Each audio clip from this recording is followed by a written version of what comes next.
Welcome to the Hawkeye Sidekick podcast. And you're very welcome back to the Hawkeye Sidekick Rugby podcast with your host Mark Kennedy. I'm joined again this week by Leamy and Prendergast. Liam, how are things? Great, Mark. Great. Another great win on Friday night for Munster anyway. Absolutely. No, it was a cracker, and I think we'd kind of called it from last week's podcast about Cardiff Blues coming in and delivering a good performance, and they certainly did that, but credit to Munster. I suppose tonight, ladies and gentlemen, boys and girls, we're going to have a look at round 17 URC action, run the rule over the four provinces. You see where the final round picture goes for each of these teams. We'll also look at some exciting kind of coaching news coming out of Munster Rugby as we record this podcast. Also looking at the Champions Cup back, and we have a nice trip to the nation's capital, Liam, on Saturday, facing the mighty Toulouse. We'll look at those previews as well. So first off, Liam, we can focus on Musgrave Park last Friday night. Yeah, great crowd down there, down in Cork, and a very entertaining game by all accounts. What were your kind of reactions there on that 42-21 win for Munster over, I thought, a very determined Gallant? Yeah, I think we did kind of predict it beforehand. It would be with these crazy high-scoring games, free-flowing rugby, because Cardiff are like that anyway, and it kind of almost the next year team is going to be playing the same way with them. So yeah, that's the way it turned out. 5-3 Munster against Cardiff. Brilliant to get another performance together 3 times in a row now. 3 weeks in a row we've put it together. On that pitch, Munster always seem to just put in really good performances. What stood out to me was that even though Cardiff actually had a very good start, and they scored a few tries in the first quarter, that we came back so strongly, and great cameos, I suppose, there from the likes of Tom Ahern all through the game, Haley as well, obviously, Casey when he came on was monumental as well, and you'd have to say some of these guys even put their hand up for starting spot for next week. I agree with you there, Liam, wholeheartedly. I think there's a few selection posers for Johan van Graan, Stephen Larkham and Graham Rowntree to consider this week, as they've been selecting that 23-man squad, more importantly, for that Toulouse game. But I think all credit to Cardiff Blues. When you're coming into a European week like this, you want a stiff, tough opposition to really test you out. And I thought Cardiff Blues, particularly in that first half, did pose an awful lot of questions to Munster, particularly in their attacking line speed. I thought some of the running lines from their front five really did create problems. Asked a few questions on Munster Rugby defensively. I thought Davis's try after a minute was pretty superb. How that was basically set up. The sidestep to get away from Conor Murray was exquisite. Lee Ho as well. Again, I thought was a superb try. How the pack for Cardiff really did ask questions on Munster, and I suppose Calvin Nash could he have done a little bit better there. He came out of the line, take man and ball, didn't do either, and line space was created. But I think from a Cardiff Blues perspective, it was a very good start to the match, and it asked questions on Munster about the resiliency, the determination to get into the game. And as you say yourself, I thought Mike Haley was absolutely superb on the 92 metres, and 2 very well worked tries. And I thought that first try on 5 minutes was one of the best team tries of the season for Munster. Oh my God, it was. Yeah, incredible try. That huge pass out from Healy. And you have to remember, it was Jack O'Donoghue who actually offloaded there to Mike Haley. That was a brilliant try. Again, as good a try as, I suppose, the game against Ulster, the try we scored for Earls against Ulster. We're pulling it out these times, Yeah, then, Haley's try, it had a great line there, just stood up kind of. And then, I suppose, look at Calvin Nash had a great carry up to the half-time there for Ahern to just pop over. And really, you'd have to say that was probably the game already at that stage, when you're 13, 14 points ahead at half-time. But, they came out, Cardiff, I give them due credit. Second half, they got the first score. They got the first try, actually, from the Lloyd Williams, a nice typical scrum half try. But again, we came back with Casey, with the big Jack O'Donoghue carry, and then offload to Casey. And then Casey capped it off himself 4 minutes from time. So yeah, some things to think about for next week would be like actually Ken Dillon, who started the game at 7, and give a faultless display there, I have to say. And obviously, typical again, like Josh Wycherley has to be looked at as well. And in terms of what is intriguing me is that when the halfbacks change, that somehow maybe it's because the game has already opened up, but they'd certainly bring a lot more attacking flair. So Craig Casey, definitely a bit of dilemma there for the coaches for next week. Certainly agree there, Liam. I think, that last quarter, that cameo between Craig Casey and Joey Carberry, that has got an awful lot of people, an awful lot of Munster fans very excited for this weekend coming against Toulouse and Aviva. I suppose the one argument here is, Murray and Healy did an awful lot of the foundational work. I thought Murray overall was solid. I mean, he did an awful lot of defensive shifts there because with Cardiff Blues, like Josh Navidi, there was an awful lot of intensity there in that back row, and I thought Murray handled the situation very, very well in terms of his composure. Same with Healy as well, was pretty unerring with the boot, but I think that Casey Carberry option, there is that kind of area there where Casey can really speed up the ball. His kind of running game as well was very apparent. I mean, I thought that 62nd minute try, again, Jack O'Donoghue was playing outstanding stuff again, Liam.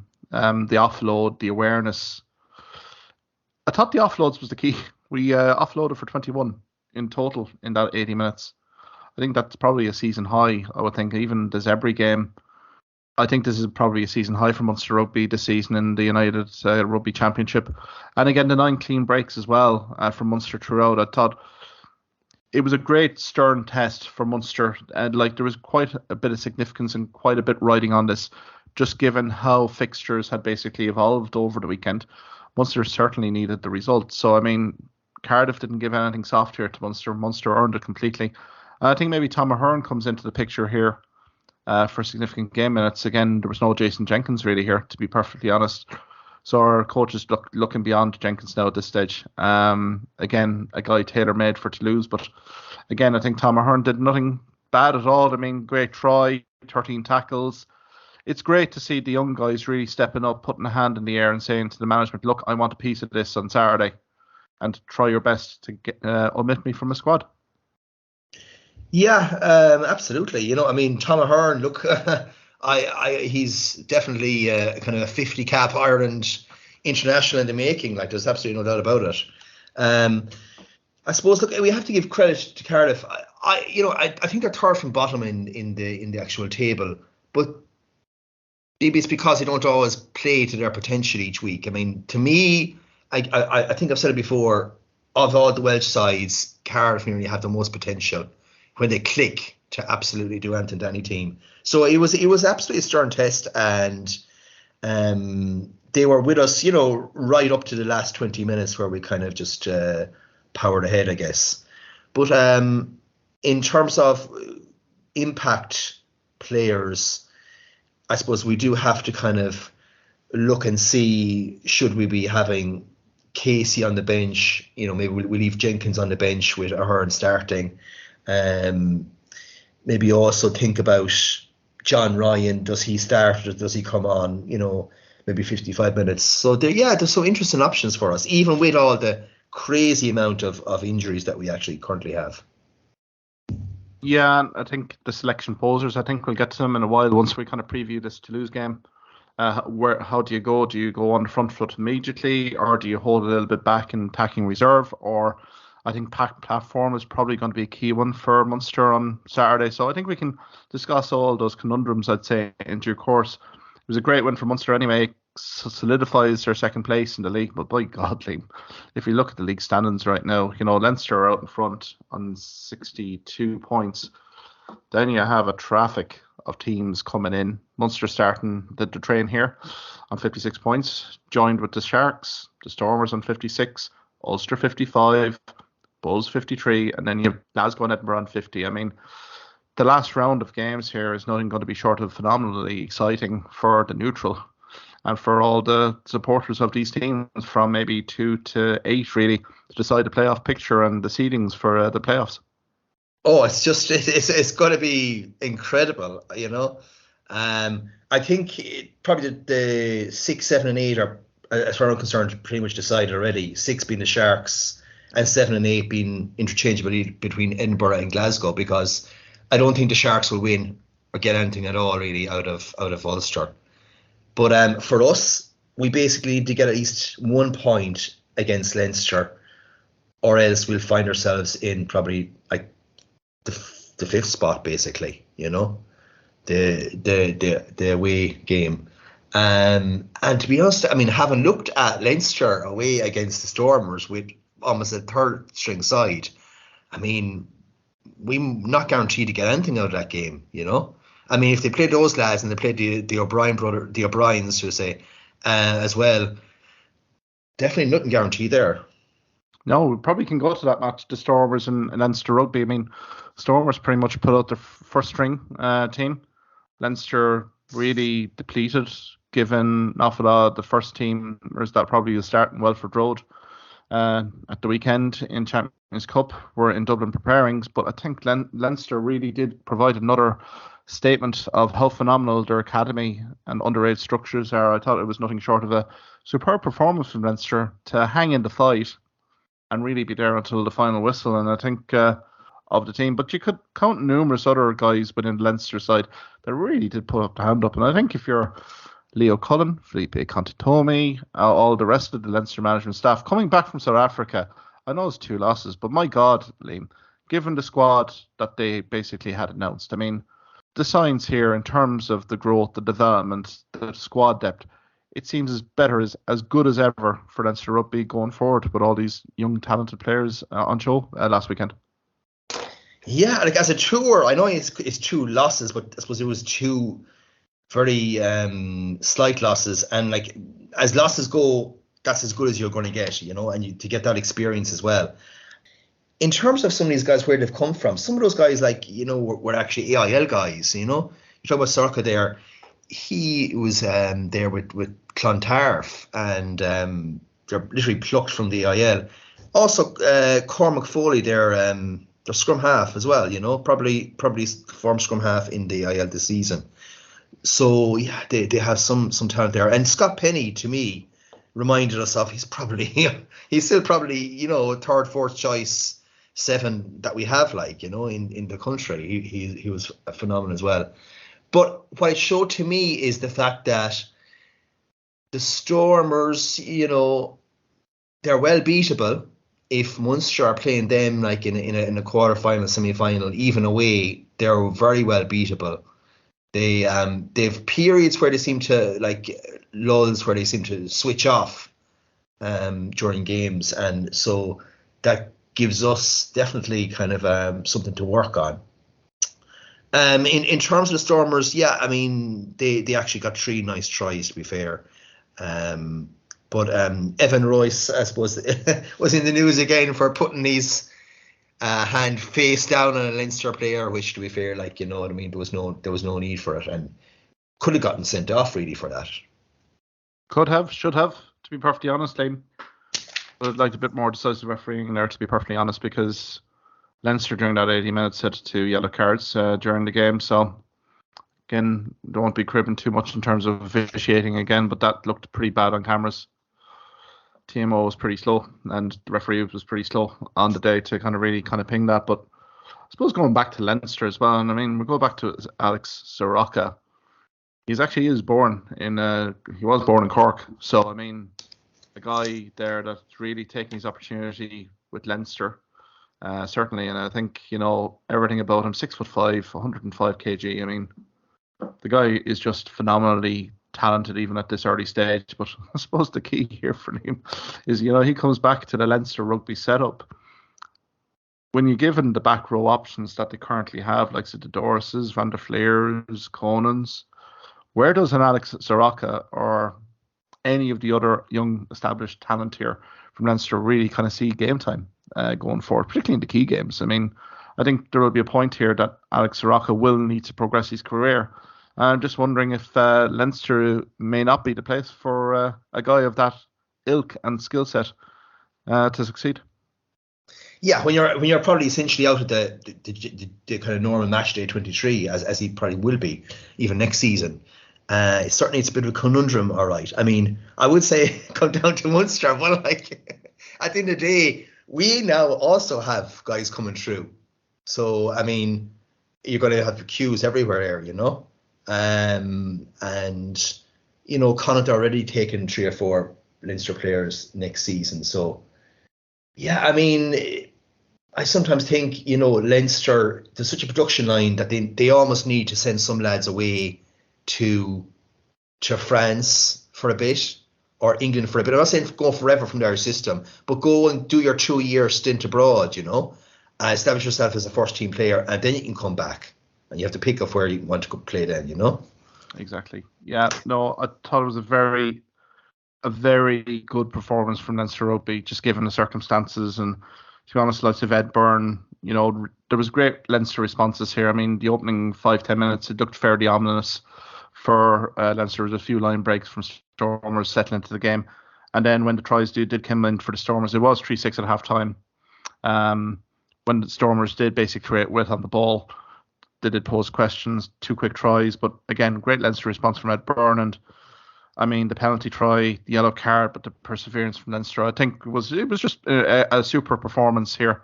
But I suppose the end of the game was, I thought it was quite interesting when Leinster did get the penalty. Harry Byrne kicked it into touch, but you can quite visibly hear Alex Soroka in the background kind of saying, "What are you doing?" But I think, to be fair to Harry Byrne, they were assured a loser bonus point that would secure the top seed. So I think maybe an experienced decision there from the fly half, just to kind of shore it up, accept the loser bonus point and just move on. Yeah. I think, I mean, because at the end of the day, they're now with a game to go, guaranteed top spot. If you didn't kick it out, you never know what happened. The Stormers could have went up the field and got another try, So absolutely, yeah, it was logical. Exactly. So congratulations to Leinster Rugby anyway, top seeds there, and means looking quite rosy for them in the playoffs anyway. Potentially they do have a Glasgow Edinburgh at home to kick it off, and having home field advantage potentially for a final here, Liam, as well, from the URC side of things. It's looking pretty rosy for Leinster on that front. I suppose we can quickly go to Connacht and Ulster as well. Connacht concluded their South African tour with a trip to the South Sea Sharks. Quite a promising first half there, Liam. Some lovely cameos, great performances from the likes of Conor Fitzgerald, Finlay Bealham, Blade. But unfortunately for Connacht, they faced a very determined Sharks pack second half and shipped a few scores to lose 41-21. What were your thoughts on the overall performance from Connacht? Yeah, well, certainly like in the first half, I thought it was all over at halftime, how dominant Connacht actually were. Connacht fronted up physically, they definitely weren't second rate in there. They got 2 smashing tries in the first half. And things were looking rosy. They were halfway to the bonus point, you know what I mean? Because I expected them to get 2 in the second half. But fell away a bit then in the second half. I suppose the power of the Sharks told. They kind of played the real typical South African way, if that's it can be said. Whereas the Stormers are all flash and flare, the Bulls are kind of a mixture of in between. They have the power, but then they have the backs. The Sharks are literally Route 1 rugby, and Grobler and Mbanambi and Khaleesi and all them. Yeah, so they rumbled over for a few tries. And very kind of easy in the end, and it didn't even look in the end as if it was unfortunate that Connacht couldn't get even a point out of the game. Yeah, no, it was disappointing. Now, in fairness, I've been critical of Connacht in the past, but this is the first real time I've really seen the South Sea Sharks at home, and to be perfectly fair, that pack, Liam, is going to pose massive problems for any team in the playoffs. Just the physicality of the team in the second half. They came in 10-21 down. Connacht seemed to be on the up, but my God, the pack platform that was created in that third quarter. Once the Sharks get any momentum at all in the pack, I think they will be a very, very hard team to stop in the playoffs. I can see an awful lot of teams here really kind of maybe fearing kind of playing the Sharks, to be perfectly honest. I mean, when you see Lowe, you see Grobler, you see Roitz as well.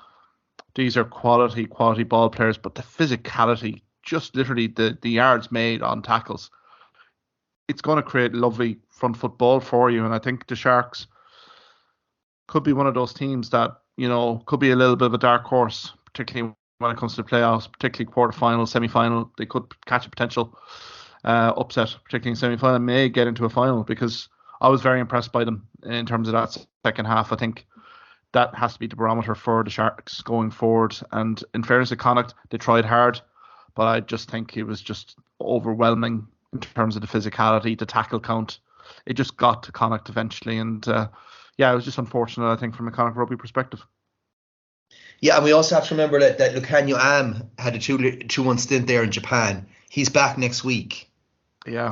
For their midfield. So suddenly they're also going to have a pretty goddamn strong backline to go with that pack. Yeah. So as you point out there, they certainly are going to be a handful for any team from the quarterfinals onwards. Exactly. And I mean, for Connacht Rugby, it just plays out the season now. Last home game against Sebri. So that'll be an interesting one, proper send off for a few of the loyal kind of players that have served Connacht so well, like Ultan Delan, and other kind of player departures. So Sammy Arnold as well, heading to France as well. So it will be emotionally charged occasion here in the sports grounds for round 18. But I think from a Connacht Rugby perspective, there's an awful lot to be optimistic and excited about, particularly with the new signings that have come in, and also the exciting development plans that I have for the training ground and also for the stadium as well. So best wishes to Connacht Rugby anyway, and new era, new season next year. I suppose we can get to Ulster Rugby as well here, Liam as well. They've had a shaky enough patch of form right at the wrong time of the year, business end of season. But they went to Edinburgh, who had been unbeaten at home in the URC this season, and came away with a 16-10 win over Edinburgh. What were your overriding thoughts on that one? Yeah, I mean, look, to be fair, they turned up and they fronted up Ulster, but in terms of the game, you'd have to be almost disappointed with Edinburgh as a home team, who pretty much, it was such a key game that they would end up, certainly probably almost with a home quarter final, because they had Glasgow yet to come, and they just didn't play for about 60 minutes of that game. And when they did play in the last 20 minutes, it was a bit headless. I mean, they finished the game camped on the line, probably for the 3 or 4 minutes there. All they did was to at least, at some stage, try and pass the ball out the back line, but just kept going, kept plugging away as a team that didn't really believe that they could do it. So that's my it was as much Edinburgh's kind of inability to take their opportunities as it was Ulster to get over the line. But look, Ulster, defensively, as per last season, they were very, very strong. And again, the pack fronted up there. Vermeulen was immense. Rob Herring as well, in front row as well. Yeah, quite impressive. Yeah, I think this is one from an Edinburgh Rugby end of year review. I think they really will be very disappointed about. I just thought the composure of Edinburgh throughout the game wasn't there. Even in the first 5 to 10 minutes when Nick Timoney actually got sin-binned for a high tackle, there was 1 or 2 clean line breaks where we've talked about this at length, Liam. If you give Edinburgh Rugby any sort of clean line breaks, they will punish you. But there was a whole indecisive nature to it.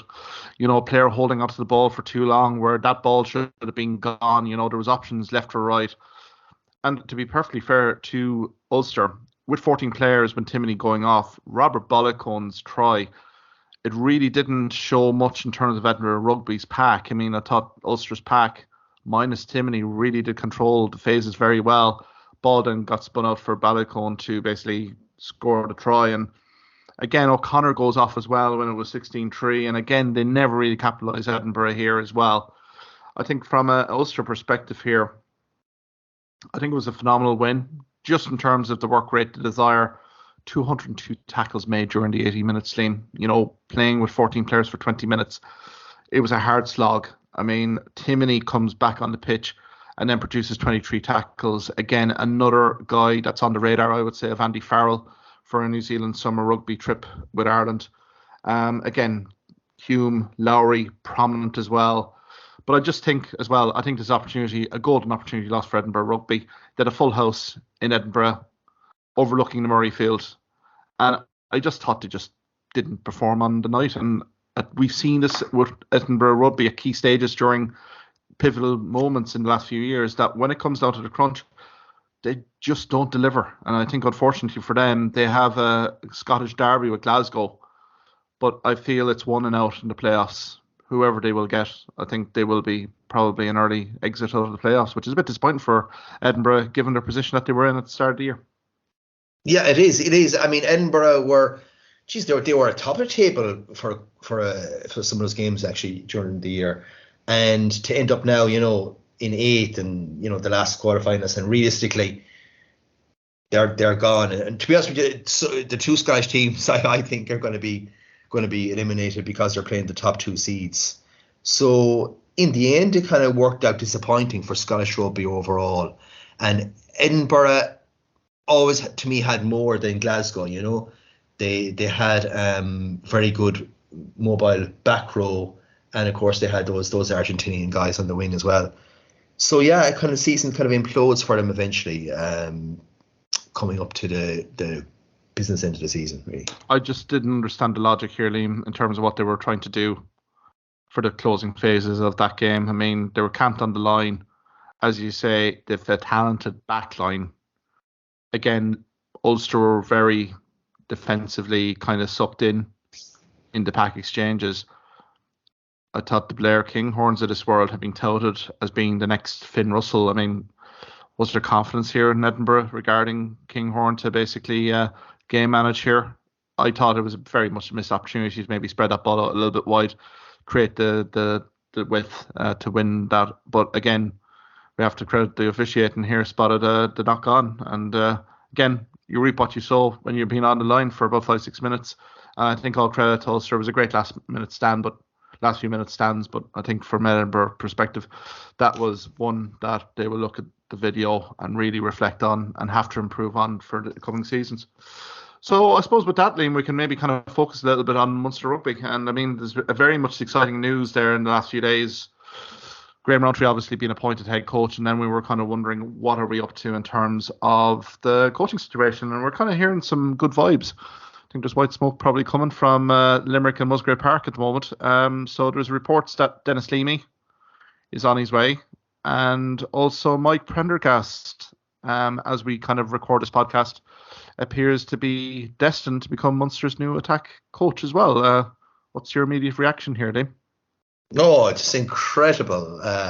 What a coup for Munster Rugby to get such a decorated coach already, so in the early part of his career, coming up to his prime, you could say. Prendergast, yeah, he knows Munster Rugby, he knows what we're about, what makes us tick. He also is coming from a position where he was in charge, particularly Racing, of one of the most, I suppose, influential and innovative backlines in Europe. So that's what we're getting in as an attacks coach. So I'm incredibly excited to see what he can do with these players next season. And he comes in on a 3-year deal, which again is very, very good sort of... he believes in what this squad is capable of as well. So it's just incredible altogether. What do you find intriguing about the Dennis Leamy appointment as well? I mean, given his stint with underage national teams for Ireland, but also with Leinster Rugby as well, gaining very much massive experience there, feel that's a good fit as well from Munster Rugby's perspective?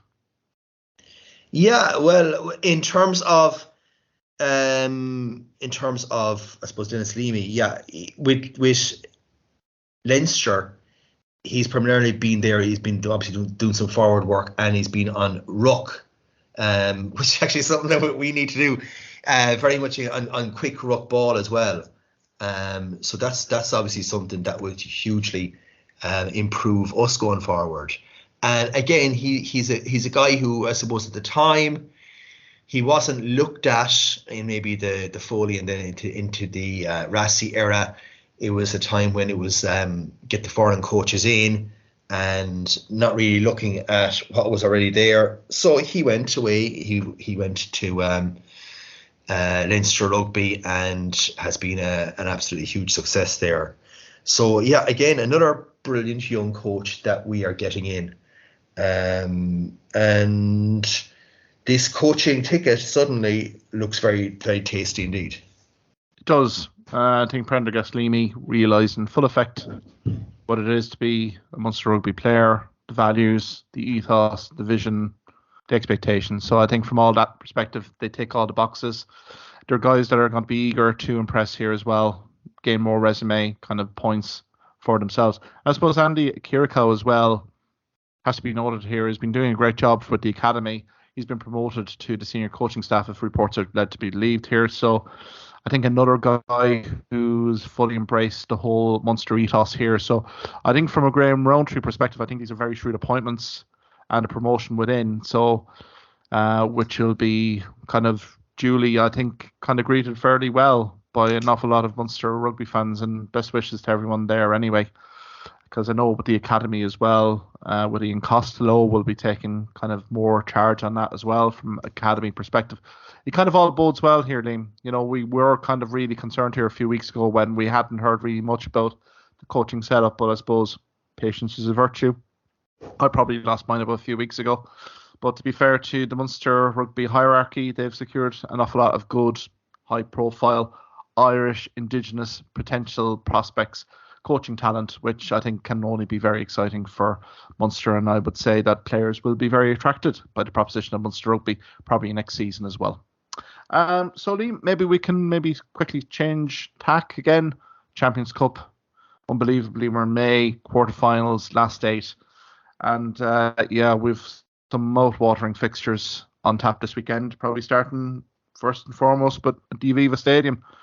I suppose we're expecting probably 40,000+ to be in attendance in the Aviva on Saturday afternoon at 3 p.m. to see Munster take on reigning European kingpins Toulouse. What's your initial reaction on the fixture? And would you have a bit of optimism heading in from a Munster Rugby perspective? Yeah, Mark, I'd say we'll be hitting closer to 40,000, you know.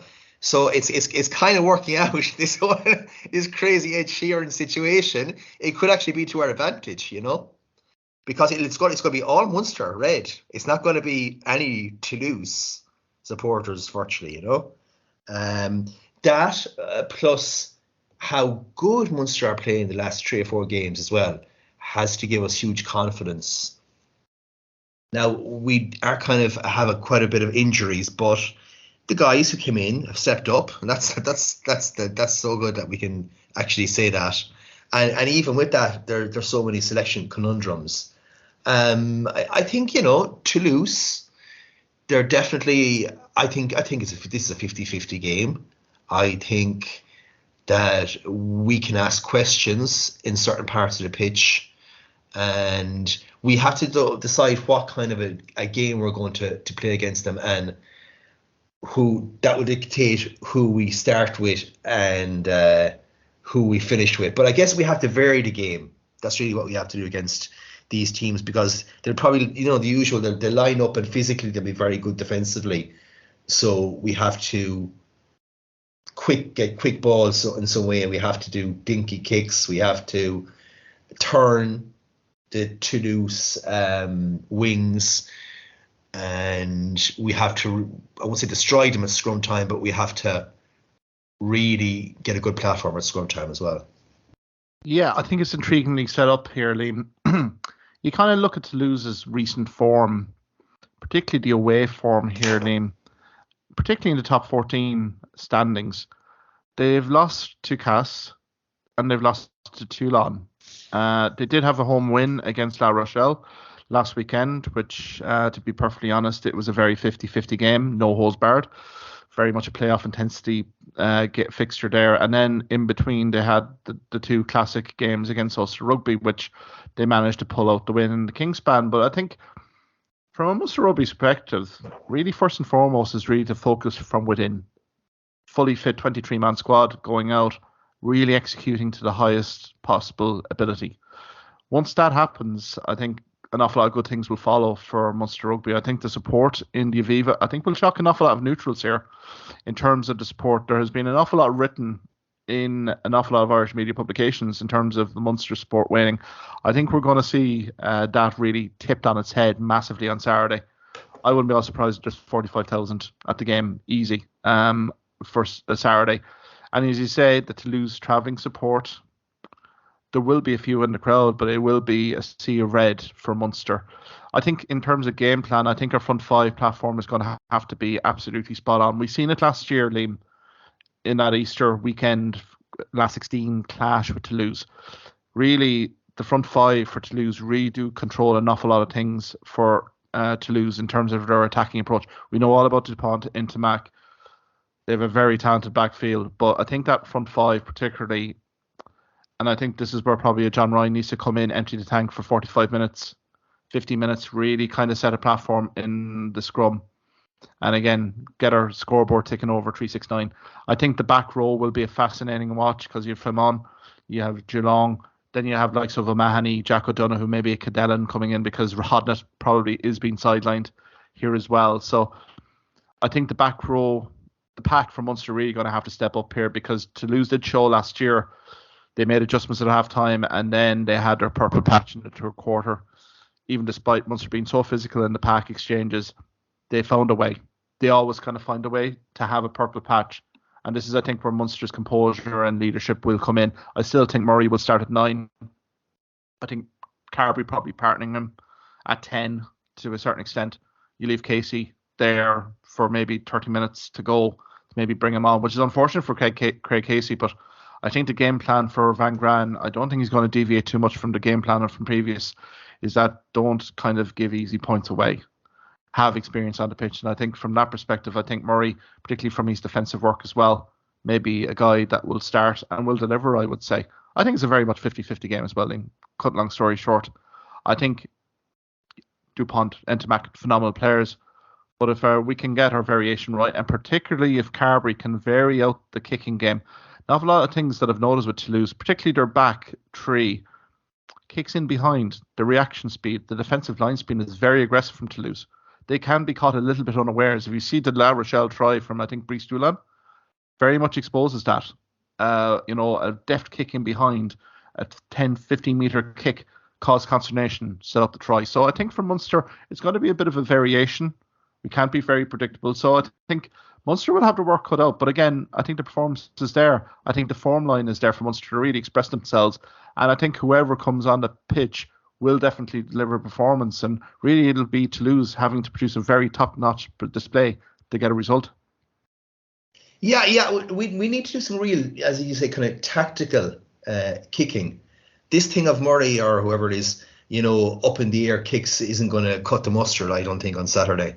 And to be honest with you, it's almost like suicidal tendency. We're just going to end up giving them a ball to run back at us, and that will absolutely cut us to shreds. But yeah, it's about turning their backs, particularly their wingers, their full back. And if we are to do a box kick, do it from inside their half, even in terms of variation. In terms of, Ben Healy has a huge boot, I must say.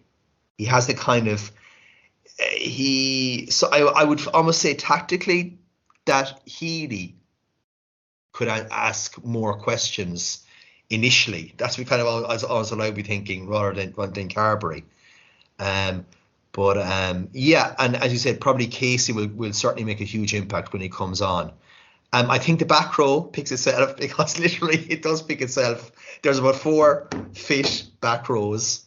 So I think you're looking at, at the bench, you're looking at probably it's either between Jack Daly and Finian Wycherley in terms of the bench. So probably going again with the same thing of O'Mahony, Kendellen and O'Donoghue in terms of the back row. It'll be intriguing to see what the starting front row will be, has to be said, in terms of we still don't know really who's our first choice hooker. Well, I feel we could almost start with Archer and bring on John Ryan in a game like this. Maybe that's a bit wrong. Maybe I don't have any fear in terms of Lockman, in terms of he's scrummaging, as well, so he can do a job as well. Yeah, well, you do have Josh Bishley as well there as well. That could literally do a job for you as well. I'd be with you as well. I think Archer probably has a point to prove as well. Ryan has had the starting berth here for a few weeks now, and I think no better occasion for Stephen Archer to come in and deliver a performance, empty the tank. That's what we're asking these front row guys to do, really empty the tank for, 40, 45 minutes. I mean, I think the way things have been going in the hooker situation, I'd say we're probably seeing Niall Scannell probably starting at hooker. You do have Darren Barron and Scott Buckley there, but I think he's going to go with,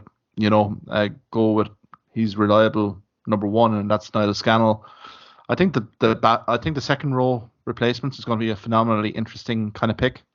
Does he go with raw potential and prospect of a Tom Ahern versus maybe a Jason Jenkins, who has been disappointing? Let's be pretty brutally honest here in terms of game minutes, but a guy that the physicality, I think we will require an awful lot of beef in that front five, particularly in the last 30 minutes. So I think that'll be another phenomenal. There's an awful lot of selection posers here for Munster, and I think all in a good way, Liam. I know we have a few injury crisis kind of picks here, but to be fair to Munster, the guys that have who have been available have delivered. So I think from a Grand Roundtree Larkin perspective, I think it's been very tough decision making here to kind of leave people out of 23-man squad. And they gave a very excellent backline. Instead of maybe running it up, I mean, we do have 12 and 13, Damien Delende, world class. Chris Farrell, I think, is world class as well. We have a very talented back three. We have Earl, Zebo, and Haley there. So we have to vary the game out. I mean, it's no excuses here if we're just going to go one-out runners and really hope for the best. We're going to have to vary things out here. We can't leave anything to chance here. We have to kind of really execute all our options here against a very talented Toulouse side, because they will snuff that out very quickly. So I'd be fascinated to see, and hopefully Munster produce a performance. That's my wish for the weekend. Whatever happens after that, I will be happy. Yeah, and just to say also, Mark, we actually have had an offloading game in the last few weeks, and I think that's just going to continue. It's not just going to suddenly stop. And offloads are key to open up these modern defences, for sure. And that's something I want to see in this game throughout. Oh, absolutely. I mean, if the weather conditions keep going the way they're going at the moment here, Liam, if it is a dry track day, Viva Stadium-wise, I mean, why not, pick the opportunity to offload? The guys have been very accurate in terms of the offloading game here. There is a bit of run of form. There's confidence in the game. So why not? I mean, I think from a Toulouse perspective, you can discount in terms of the pool stages, the COVID situation really at the last round of games at the start of the year could have had them knocked out. Ulster probably will reflect what might have been. This could have very easily been up in Kingspan, given Ulster's performance, particularly in the first leg in Stade Toulousain. So I think for Munster, there are grounds for hope. But again, I have to stress, it's all about performance here for Munster, really executing to the highest level. If they don't reach that, Liam, I think this result is going only one way to lose. But I think there's just an optimism there, just in terms of the up curve in the performance, the form line coming in. Guys are in good form. I think there's a little bit of dog there compared to last year. That last 16 lost to Toulouse as well. I think Munster will have learned quite a bit in terms of that, in terms of the attacking threat that Toulouse do pose. So I hope, from a coaching perspective, that the matchup's correct. It's just a case of, I know Tyburn will be a massive loss, but again, it's for other players to step up and become Munster legends, and I think no better time than Saturday to really kind of cement that for quite a few guys. So I think it's a 50-50 call here, Liam. Do you want to call it? Who you feeling is going to advance to the last four? Well, I go with Munster, yeah. As I said, in a 50-50 game, when we're in a home country venue, I give us Munster plus 4 points. I think it'll be obviously tight going into those last few minutes. But we have even the impact off the bench to seal the game. I think so. Players are on form here. I think there's no real excuses. I know you can maybe contract out with some of the injuries, but I think the guys that have come in and deputized have done very well. Again, it's going to be a tricky encounter, but again, Toulouse's away form has been very hit and miss. I mean, the Kingspan, they really went for broke. An awful lot of offloading here at Leamy as well that could really create opportunities for Munster. There's one or two kind of phases of play here for Toulouse on another day could have seen Ulster maybe capitalise a little bit. So I think from that perspective, if we can start this game in a positive manner and really start putting points on the board early, I think Toulouse then will start to kind of lose a little bit of composure here. And I think, again, that last 20 minutes is going to be the interesting one. But I think we'd have the impact off the bench here to really kind of close it out if we do have the KC to kind of change things with Carberry. We also have Healy as well here to close it out as well. Crowley could come into the picture. I'm going for Munster probably for maybe 4 or 5 points. I think it will be a classic. Weather conditions in Dublin are looking pretty favourable. Clear skies, 15 degrees high. I think there's no excuses here. I think there should be good running rugby on display in a very fast track in the Aviva Stadium. So I think from a Munster perspective, let's hope for a great performance and let's hope for a win. I suppose, Liam, we can go to Leinster and Leicester in Welford Road. This will be an intriguing matchup. I think an awful lot of physicality. Kicking game has been well touted on this one. What are your kind of immediate thoughts on that one? Well, I hope that Leicester win, don't I? I think it would possibly we might have home advantage in a semi-final if Leicester win. But yeah, I mean, this is going to be so far this season the toughest game for Leinster. And again, arguably the first real test of the season for them. Leicester Tigers are on a good roll at the moment. They've all through their pack, like it's just like, Ellis Genge, you have Montoya, you have Vise, like serious physicality there, and then they have a choice of kind of halfbacks as well. They can choose between Wigglesworth, Ben Youngs, Freddie Burns. Yeah, some real talent there. So this season they've just blown opposition away at Welford Road. I mean, the thing is that Leinster, it's like anything. When you first come up against some real opposition in the knockout stages in Europe, who knows how it's going to go for them, I suppose at the same time, you would feel that Leinster will get over the line somehow. That with that kind of back row that they have, and basically if they get the front foot ball, that's it. It's game over. But I would just say Leinster just to give the win maybe 7 points. That extra try. Yeah, I'm kind of going with you as well here, Liam. I mean, let's be brutally honest. You rewind this clock back 12 months, Leicester Tigers are in absolute chaos. If there was relegation, Leicester Tigers would be condemned at this stage. But I think a new head coach in Steve Borwick has really revitalised the club. He's kind of really gone back to old school kind of Leicester Tiger values here in terms of platform being kind of the key. And again, guys have bought into the system. And really and truly, I think Leinster are going to have a pretty tough battle on their hands, particularly in that front five pack battle, particularly on set piece, because we know Steve Borwick here, Liam, will be priding himself to get that platform absolutely spot on set piece. So I think from a Leinster perspective, they're well warned. I think there's been an awful lot of talk in terms of the kick game from Leicester Tigers that they will try to be conservative to a certain extent, get their exit strategy spot on in their own half and prey on a few unforced errors from Leinster. But I think from a Leinster perspective, like their display against Connacht, particularly in the Aviva, really did use class. And I suppose from a Leicester Tigers perspective, they did beat ASM Clermont-Auvergne in the two legs fairly comprehensively. But I think here there was discipline issues here, Liam, particularly the red card. There's yellow cards here. There is, I don't know if officiating kind of are looking at this, but there is a little bit of a trend from Leicester Tigers in terms of discipline, walking that disciplinary tightrope, and that might cost them a little bit in certain stages of this game. I think Leinster will be pretty composed here. They're a quality side. They'll beat you whatever way you present, whether you go very conservative or you go very expansive. I think they have an answer for most teams here. I think for Leicester, they're going to have to put in their very best performance of the season here to even get anyway close. Anything short of that, and I think Leinster really are picking them off. I think a 7-10 point win, I think, for Leinster. After maybe initial Leicester Tigers promise. Now it is Europe. It is Leicester Tigers. It is Welford Road. Magic does happen there, but I think from a Leinster rugby perspective, I think there would be a massive disappointment in that group if they can't come away from Leicester with a win, because it's really stacked nicely for them. You mentioned Munster, if they could get through to lose, having a neutral home semi-final, but unfortunately, I think, or fortunately, it's going to be in the Aviva Stadium, isn't it, the neutral home venue? So that's almost like a second home for Leinster rugby at the moment. So, I mean, that's a great lure for Leinster rugby. I think Leinster by 7 to 10 points going away, I think. But I think it will be a clash of styles. And I think watch out for the disciplinary side of things during the game. I think it will flare up at various moments.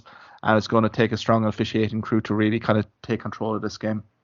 Liam, then, La Rochelle Montpellier is on Saturday as well. La Rochelle probably pinpointing this game as a real key game for them to revive their end of season fortunes, I would say, given Roland O'Gara's comments after the Toulouse loss there last weekend against a Montpellier team that, you know, we've been critical of them, particularly in the pool stages, but they're here on merit and will be going to La Rochelle in good form, given they're standing in the top 14. Yeah, they certainly will. I suppose in terms of, you know, Montpellier, some have questioned how they've even gotten here, you know, how they've actually gotten over the line. But, you know, to be fair, they were there and they played Harlequins, and over the two legs, they probably deserved it, you know, if we kind of measure that way. La Rochelle, they're such a physically abrasive side, and they've had like absolutely like an unbelievably physical battle. I remember against Bordeaux. And they are in the top 4 or 5 sides in Europe, in my view, La Rochelle. I think they'll have too much for Montpellier. I would say possibly I give 9-10 points, actually. Yeah, I think this is an intriguing. I think this is probably the most intriguing game. Hard to believe that, but I do feel here with La Rochelle, they're at a little bit of a crossroads. Particularly in their season. If they were to lose this one against Montpellier, their season could very much disintegrate fairly quickly, given that they're really kind of on the fringes of the playoff picture. They're in 7th place at the moment.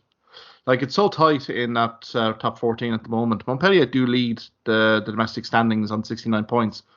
But then all the way down from Bordeaux-Begley's all the way down to Toulon, there's kind of an 8-point difference between 2nd and 8th. And I mean, La Rochelle are in 7th, right on the cusp here. So I think for Roland Garros and La Rochelle, it's a must-win game. Montpellier, Harlequins, Stoop, Marcus Smith, the conversion at the end, you know, it's a cruel blow for Marcus Smith and Harlequins, but these are how things go. I think Montpellier probably maybe used all their lives, but I think their pack platform here, it's going to be very much a very intriguing pack clash, I think, because Montpellier have a very beefy pack, and they really did show it in the home leg against Harlequins that they're kind of a match for anyone. I mean, the points that they tallied against Harlequins at home after 50 minutes was phenomenal. Zach Mercer was incredible. It's going to be interesting to see just the set piece, the scrum. You know, I could see maybe something like an 18-12 result here. I'll probably hedge it to La Rochelle, but again, if Montpellier are in the mood here, I think they're going to pose La Rochelle an awful lot of issues, and if they do, it wouldn't surprise me here, Liam, that they do actually kind of win this one, but it will marginally go with La Rochelle, just based with the home field advantage in this all-French tussle. And then finally, we have the Mercurial Racing 92. They're facing the Sale Sharks on Sunday at 3 p.m. Liam, what are your thoughts on that one? That one looks quite an exciting tussle, if you ask me. Yeah, I think we have to remember, I mean, in the last round, say, when they were playing Bristol Bears, you know, we had the Sharks, you know, really giving an excellent performance away from home. And yeah, I mean, a fairly comprehensive turnover of Bristol Bears. So, I mean, they're well capable of going away, obviously, to Racing and trying to at least compete and get a result. But Racing, to me, I mean, yeah, Racing is a team that I think can do it this year, like as in the whole way. And they're playing at home, and it's going to be just absolutely rocking Parisian atmosphere there. And they have all the all-stars as well,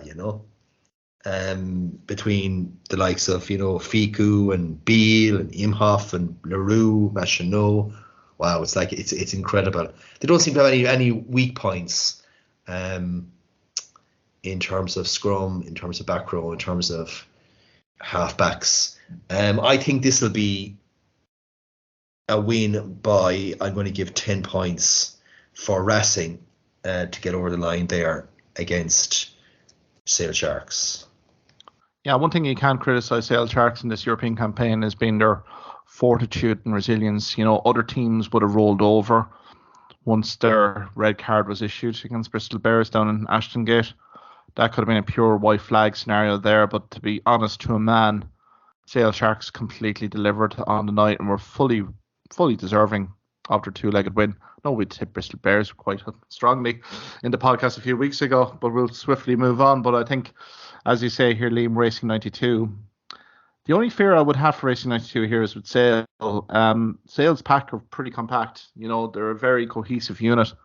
And if given a solid set-piece start, I think they could literally pose Racing 92 a few problems. But I think attacking-wise, things could click into place here for Racing 92 very quickly. As you say, Teddy Thomas, there's Finn Russell, there's an awful lot of threats there for Racing 92 in that carnival atmosphere of Racing 92. I mean, they really did easily account for Saffron Sale, which we thought was going to be a potential banana skin for Racing 92 in the last 16. So, yeah, I think for me, it's probably a 14-point win for Racing 92 going away. But I think Sale Sharks will have their moments, particularly in the opening half. I think Racing 92, if they're not too cavalier about things, they should get the job done. But they've been knocking on the door so long here, Liam.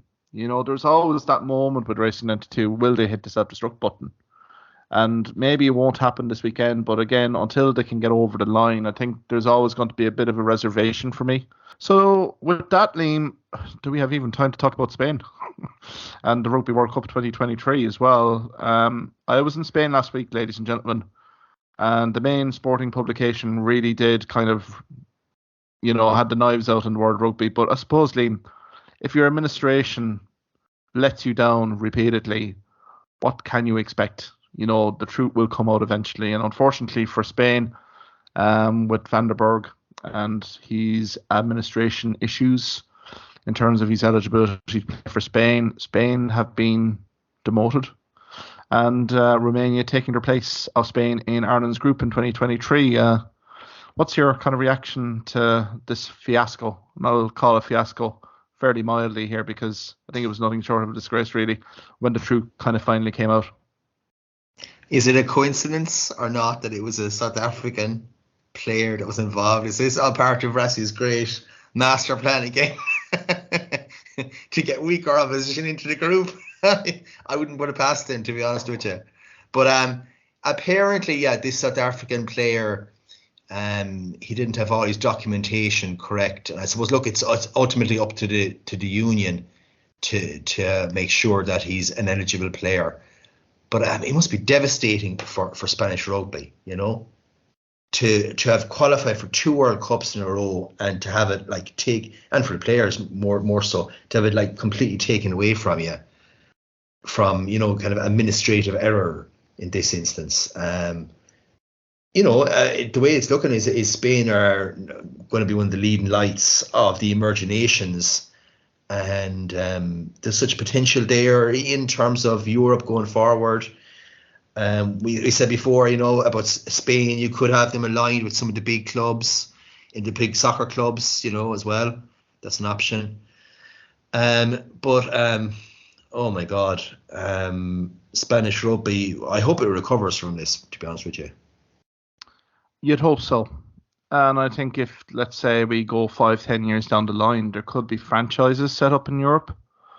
What glorious capitals like Real Madrid, Barcelona, Bilbao, Like, there are hotbeds of rugby in various parts of Spain, and I mean, this was seen as a momentous occasion for Spanish rugby when they did get the job done a few months ago. But again, it's the whole administration side of this. I mean, from the club associated with the player himself don't come out of this with any great credit.